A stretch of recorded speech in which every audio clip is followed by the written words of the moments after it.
So what's up, guys? I bought a blowout valve for my 2013 C250 Sport Plus.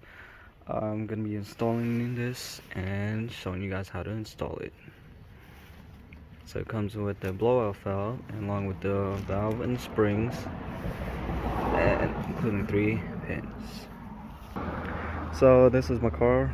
That's the one I'm gonna be installing it into.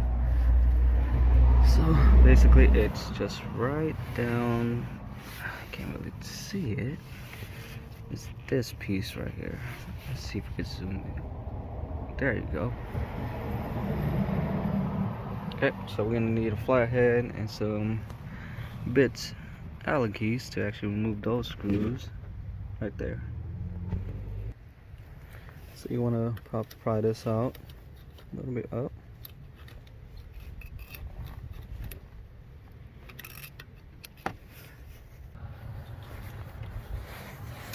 Pry it out.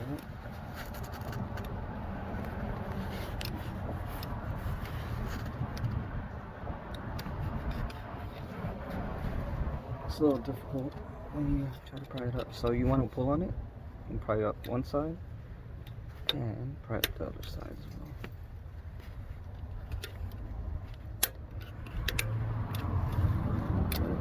It's quite difficult.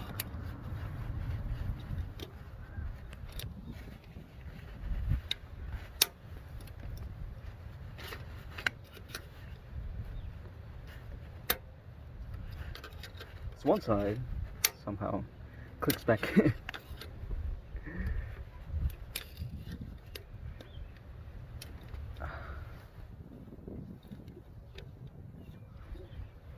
If you can, you might want to get 2 flatheads or another helping hand. Let's see what we can do. So I got another screwdriver. This place. Let's see if this comes off.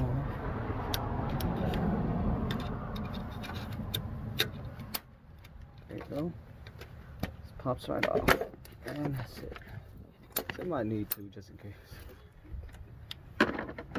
Set it to the side.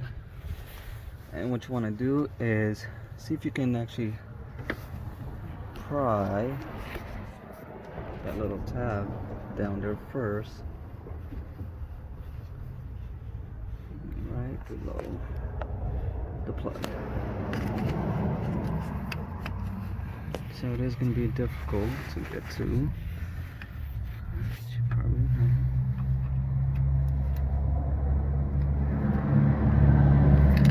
And if you have a hard time seeing, got a little shop light.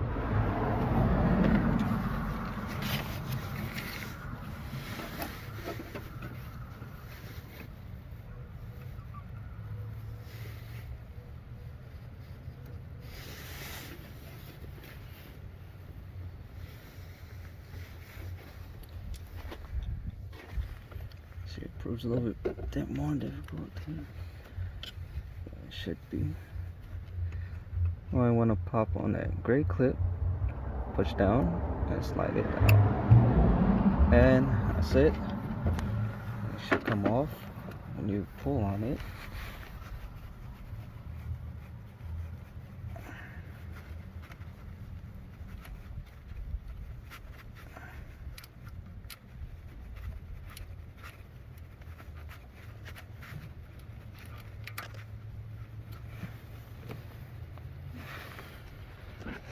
Like that, it's off.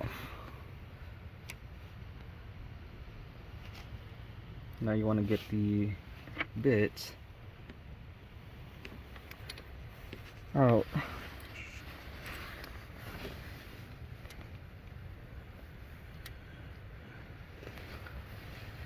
Counterclockwise when you turn. Just be very careful, as there are some metal brackets that can pierce through your skin.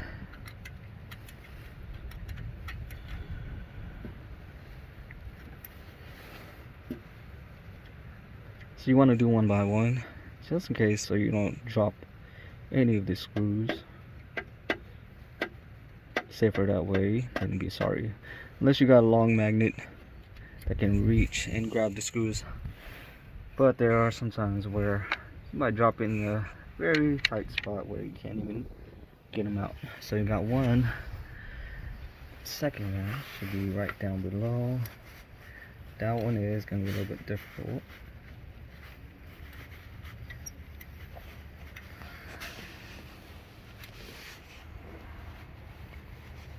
Yeah.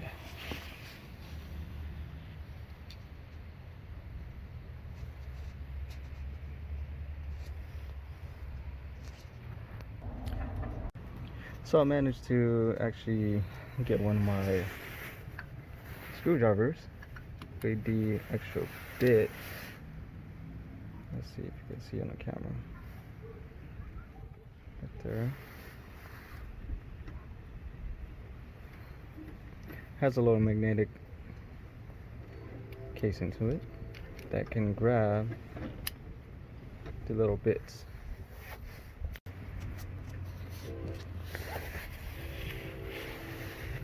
So I managed to actually get it out. Let's see if it's enough so I can unscrew it with my finger. It is in a tight spot, so I want to use the rest.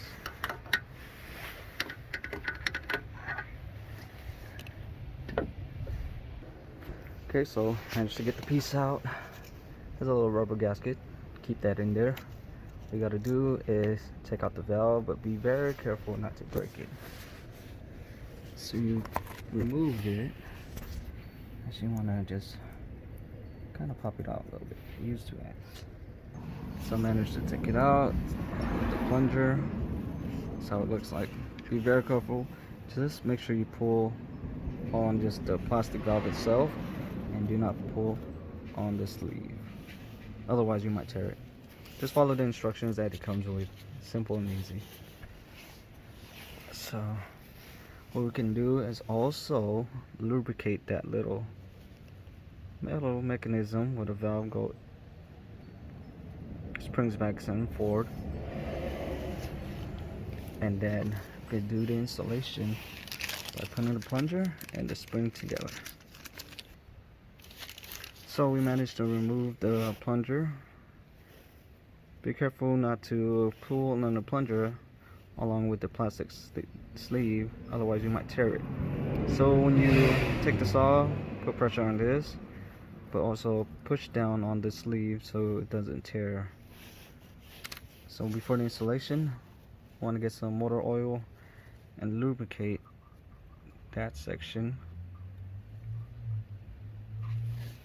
so that way it can compress back and forth easily and smoothly without any hesitation.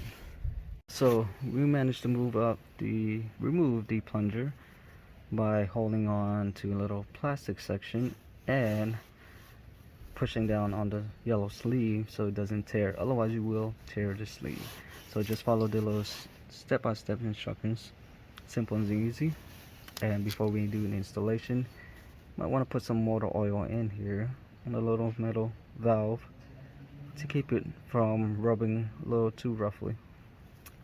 And let's get to the installation. So there is a little green spring inside here.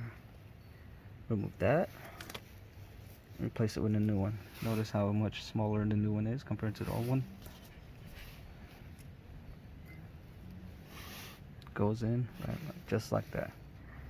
The new one, new plunger, goes in. Simple. Alright, so we were able to lubricate the mechanism inside.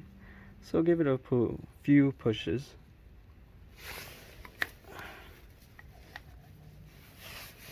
Alright, time for the installation. So when you put the new one in, you will have to try to match it up with the holes. Keep turning it until it all matches up. So this valve comes off, but what you also want to remove is this valve, and it should come off with this sleeve as well, just like that. Otherwise, if you have this on and you try to put this in, you wonder why is there a huge gap and won't go in because of this sleeve. So take that off. I already took off the spring. This is the new spring compared to the old one, which is a lot bit shorter. And then you put the plunger in. Just like that, simple and easy. Now time to put this on. Should go in nice and nicely. And there you go. Just keep spinning it until all the holes matches up. And that's it. Time to reinstall it. Make sure you use the new pins, which are a lot longer than the old ones that it came with. See? Alright, time for the installation.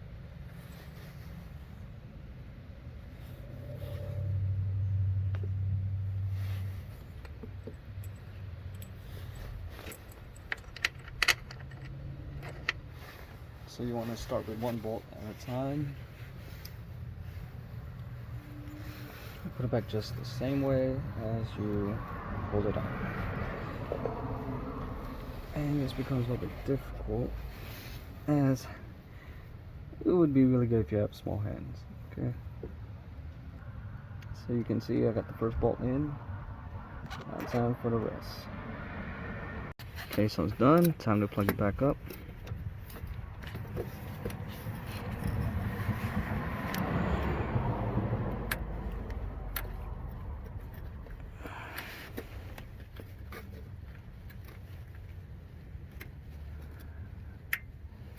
Alright, so when you push it in, you also want to push on the gray tab, so it's nice and tight, so it doesn't come off. So next, is for this to go back in, same way as you pulled it out. And so you want to test it, make sure it doesn't want to come off. It doesn't come off at all. Perfect. And that's done. Okay, time to test it out.